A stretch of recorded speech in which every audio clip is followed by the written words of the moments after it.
So in this video, we're going to be looking at some of the recent news around Fallout 76. Some of the items that have been found in certain dev rooms, some of the Datamined information that may indicate companions are on the way, and even further, we just got the Inside the Vault article, which is bringing updates on the new questline coming to this game and update along with it.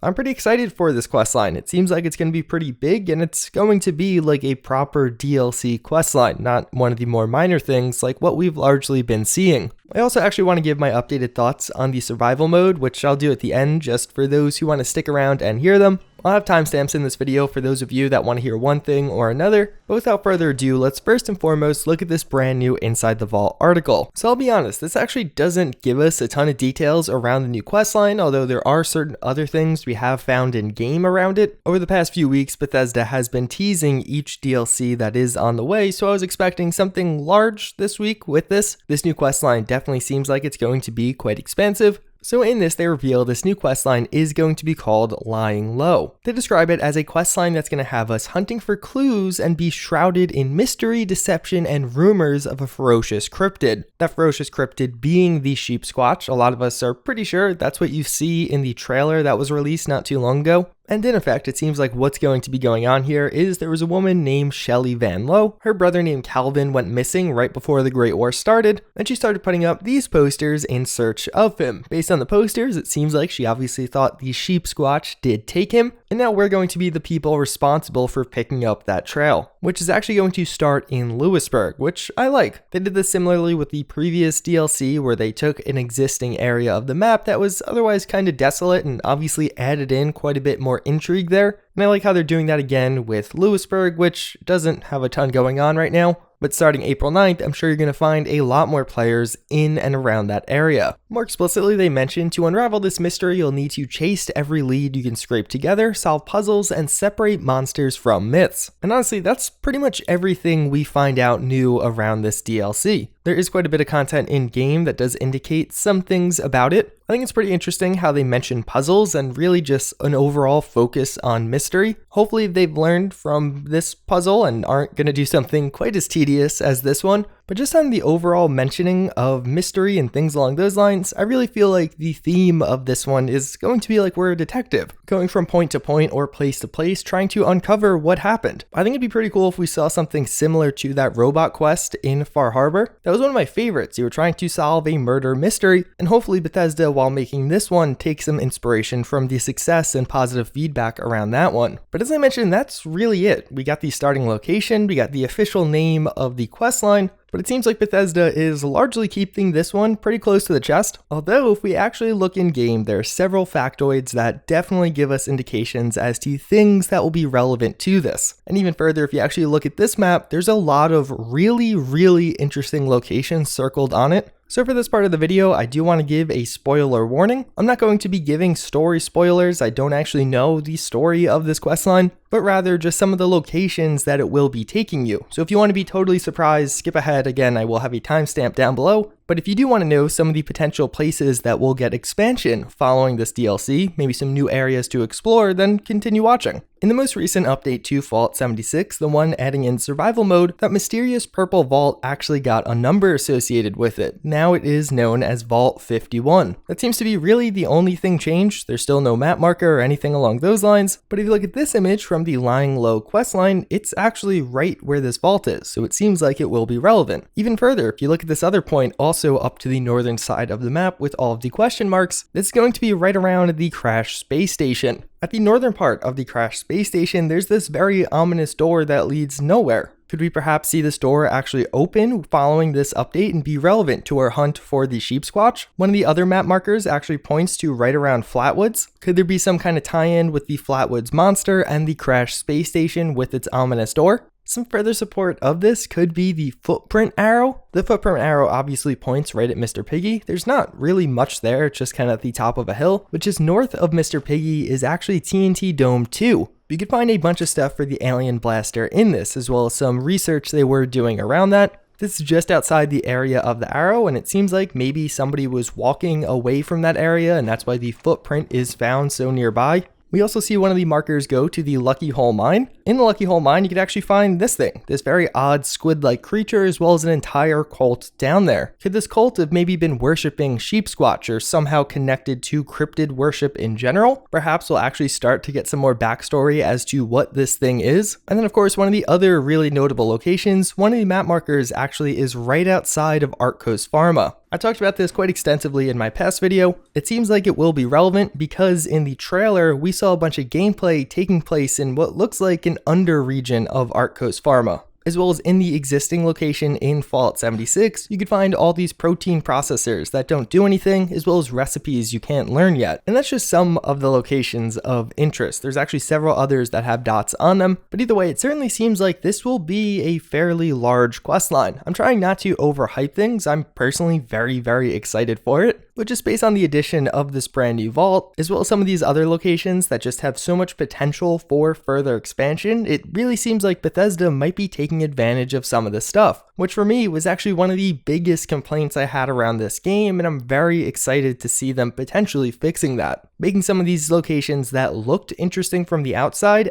genuinely have interesting stories on the inside. Semi-related, but not really at the same time, two other things I also have seen. Some people have shared with me that there's actually backpacks in the dev room now. You've seen some of these images probably floating around over the past couple of days. It seems like these were only recently added with one of the past 2 updates, and for that reason, I would speculate it'll be part of one of the Wild Appalachia questlines. There also is a Scout questline coming that does have backpacks confirmed, although they look differently from this one. And these backpacks do in fact increase your carry weight while you're wearing it. There's several modifications you can make to it. It seems like the base increase is 70, but you could modify it to up to 105, which is how it's found in the dev room. And I actually received this image from the same dude that sent me the Fosnot mask a couple of months ago. Obviously, those led to actually being DLC content, so it seems pretty likely this might also. And outside of that, in the files of Fallout 76, it has been data mined that the Attack Dog perk was added in. The Attack Dog perk is something from Fallout 4, and in effect what it would do in Fallout 4 would make it so your dog companion had boosted stats. Although in the files of Fallout 76, you could find a lot of stuff that's from Fallout 4. That's not really anything new. One of the reasons I'm particularly interested or excited with this one is it was literally just added with patch 7.5 that came out on this past Tuesday. So why would Bethesda add in a companion-focused perk into Fallout 76 just out of nowhere, right when they're launching some of their new DLC? Well, I'm speculating that maybe dog companions are coming. That would be really cool. There's a lot of segments of this game that actually kind of feel pretty lonely, and I feel like just having a dog companion with you could really alleviate some of that. I would take all of this with a grain of salt, but it is something that did just happen, and it could be something bigger on the way. But then Bethesda also gives us a preview of the next update coming to Fallout 76, that being dubbed Patch 8. It seems like this is going to go live with that questline we just talked about, but it actually is bringing several quality of life changes. We're getting back the ability to rename items from Fallout 4, which is a nice addition. Definitely going to make sorting your inventory a lot easier. But then also, they're going to add a vendor from every faction into the White Springs Resort. It'll likely be in this area towards the bottom where you can find all the vendors already. If you're not familiar with how vendors work in this game, vendors are actually associated with a given faction. And as it works presently, those vendors have caps synced if they're on the same faction. So 2 vendors that are both associated with the responders will have a maximum caps of 200, and if you sell a bunch of stuff to them and get it to 0, all of the vendors from the responders faction will have 0 caps. But you could jump ship and go to a different vendor from a different faction and have the 200 caps there again. So naturally this can get really frustrating. You have to travel around to go to some of these different vendors, but now we're getting a nice central place in White Springs, which is going to be really nice. Like a one-stop shop to just trade or find plans for anything. Although they're also changing that 200 cap limit. Now there's no longer going to be 200 caps per faction, but rather 1400 caps for every faction. So if you go to a vendor, it will just have 1400 caps that you can take from it, and all of the other vendors are going to share that same amount of caps, and if you deplete one, you deplete all of them. Both of those are really big quality of life improvements for traders, or even just for people playing the game. Now you'll know, go to White Springs to sell your stuff, or even trying to buy other things. Hopefully this makes the White Springs Resort much more of a player hub in-game. And then one last thing, we're actually seeing pretty big buffs to turrets in-game, and specifically player turrets. Turrets will now actually abide by the PvP damage normalization in Fallout 76. So in other words, if you're a really low level player going against a really high level player, you'll kind of get a damage boost while PvPing most of the time. Bethesda references this as saying turrets typically won't do no damage to enemies anymore, they'll deal somewhat of a substantial amount, and that also means they're going to have increased base damage. And the one line that actually I found pretty interesting, additionally turret attack ranges will now match those of player weapons. I don't really know what they mean by this. Is it if I shoot a turret, it'll match the weapon I'm using? Is it if somebody shoots my turret, it'll match the range of the weapon I'm using? Is it just assigning a standard range to it? I don't know, I'm reading too deeply into it. Either way, turrets are getting buffs. They'll probably be more valuable and more useful, especially in PvP going forward. All in all though, those are some really positive changes. Obviously nothing in the way of bug fixes. I know one thing a lot of people are waiting on is just increased server stability. This has been somewhat of an issue as of late. If you guys remember those people searching for the secret ending to Fallout 76, or whether or not it exists or not, they've been trying to do runs of that, but genuinely having a problem that they can't launch all of the nukes in time because the servers crash too often. They typically don't make it longer than 5 hours, while the whole process may take upwards of 9. But either way, we still have 2 weeks, and considering how much new content we're getting, I'm really hopeful this is one of those mega patches, fixes a ton of bugs, makes these servers more stable, and adds in a ton of new stuff to play. Although one last thing before we end off this video, I just wanted to give a bit more commentary or discussion on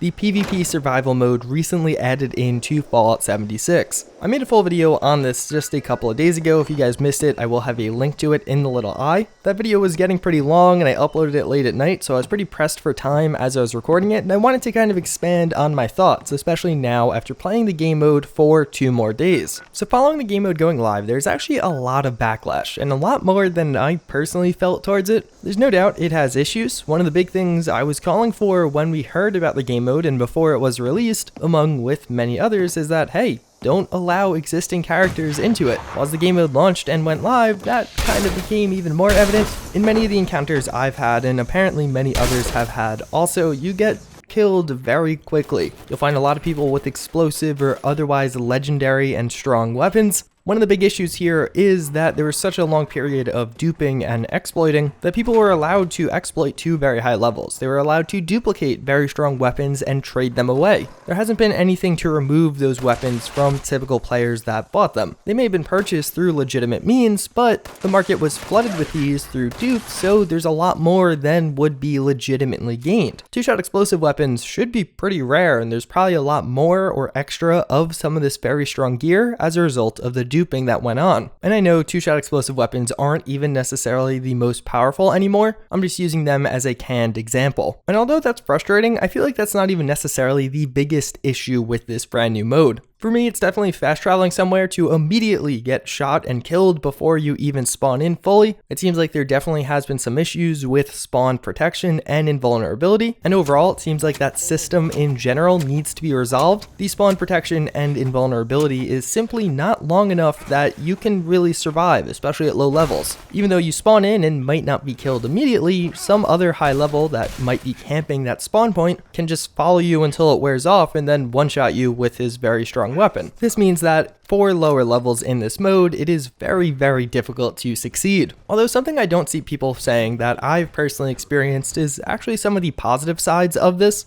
It's actually fairly easy to avoid some of the negative aspects just by hunting other players, or at least that's something I've had a lot of fun doing. Whether it be one of the people with the longest lives on the map, or even just somebody you see from afar and then kind of chase after without them knowing. You saw this footage earlier in the video, but in effect here, I saw another player, went after them, and in the end, we actually ended up getting into a fairly prolonged exchange. We started going in and out of various buildings, chasing each other, getting shots off on each other, and this was some of the most fun I've had in Fallout 76 in a while. It was tense, prolonged, and just all around really enjoyable. And I think largely the footage speaks for itself. There's a lot of sneaking, trying to get the upper hand on the other person, and I think a big part of this was we were largely evenly matched. When I shot him, I dealt damage, I didn't one-shot him, and when he shot me, he also dealt damage, not one-shotting me either. But I've had certain other experiences like this in survival mode with hunting other players, sneaking around their base trying to find the best vantage point and then striking and very abruptly taking them down.